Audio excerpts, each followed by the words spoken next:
When patients are seen in clinic and during the radiotherapy appointments, they'll all be provided with an information leaflet or a patient information prescription, and in that leaflet all the relevant numbers for their consultant secretary, the 24-hour-a-day, 7-day-a-week telephone number, and the head and neck nurse's direct contact mobile number will all be written down.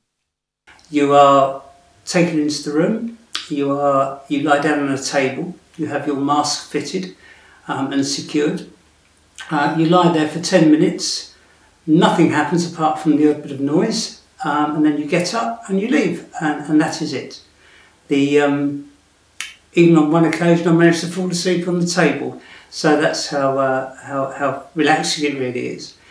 By coming to the Linter Jackson Centre, I had some relaxation classes, which actually helped me all the way through, explaining that just by relaxing and thinking of nice things, it made it so much easier. And without that, I don't think I'd have got through it. But within 2 or 3 days of radiotherapy, it was fine. You just lay there, close your eyes, and before you know it, you're off the table again. In the hospital, to help with the sickness, they gave me a drip in the beginning, and then they fed me through a drip, tube through my throat into my tummy, and that was okay. Also, just made me feel very tired, and just to make sure I had the right amount of food going through me. And it wasn't as bad as I thought it would be. And the hospital staff were very good and put me at my ease and made it quite, pleasant in a way. The hardest thing, I think, being sick and feeling of being perhaps a bit depressed. Coping with it was made easier, I think, after I spoke to somebody else who was also being treated in a waiting room, which is where I got a lot of my information about how other patients felt. As the treatment went on, there was a blistering inside the mouth, which was uncomfortable, but the hospital provided me with a product which I could use on the inside of my mouth, which meant the pain was less. The radiotherapy effectively causes burns within the neck, in my case, and it hardens the skin, but it also really causes a burn within the gullet, and the way that the body tries to protect itself when it gets a burn there is it produces a lot of mucus. And I had to be sucked out before and after the radiotherapy. I had to have a nebulizer, which is a machine which you put a little mask over your mouth, and it pumps very moist air into moisture into your mouth. So you're breathing in incredibly moist, humid air, aren't you really? So that was another noisy machine along with the food one, wasn't it? Yes. Pumping the food. The radiotherapy caused loss of hearing. But I've had grommets put in and I can hear absolutely fine now.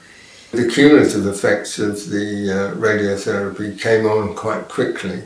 Initially it was the dry mouth, that was the first side effect that I noticed.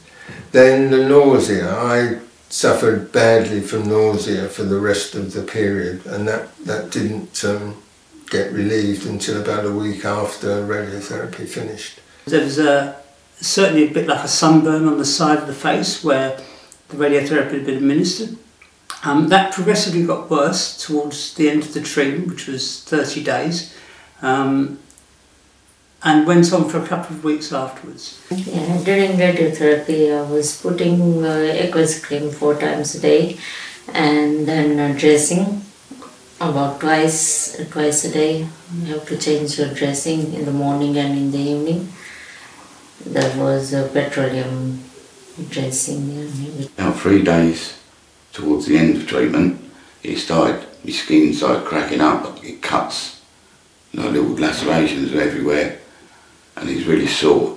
So they had to be dressed with, I can't remember what the ointment was, and then bandaged, and keep it bandaged, and then change it 3 times a day. But that only lasted about, 3 or 4 weeks. And it cleared up 3 weeks, it was gone. Now it's like baby's bum. You've got to be patient and accept that it's being done for your benefit. Don't think about 6 months. Everybody tells you to think about you're going to be better in 6 months. Think about whether you can do stuff today. So patients can access medical advice during treatment in a number of ways. Firstly, here at Mount Vernon, all of the consultants in the head and neck team run a joint clinic with the dietitians and the speech and language team to make sure that patients are looked after every week, and patients are seen every week both on treatment and weekly after their treatment until all of their side effects resolve. Now, that can take 2 weeks for the side effects to be at their worst even when the treatment finishes, and then another 6 to 8 weeks for the acute side effects to settle down. But often patients do feel tired for another few months after that, so often there's a 3-month to 6-month recovery period following completion of the radiotherapy.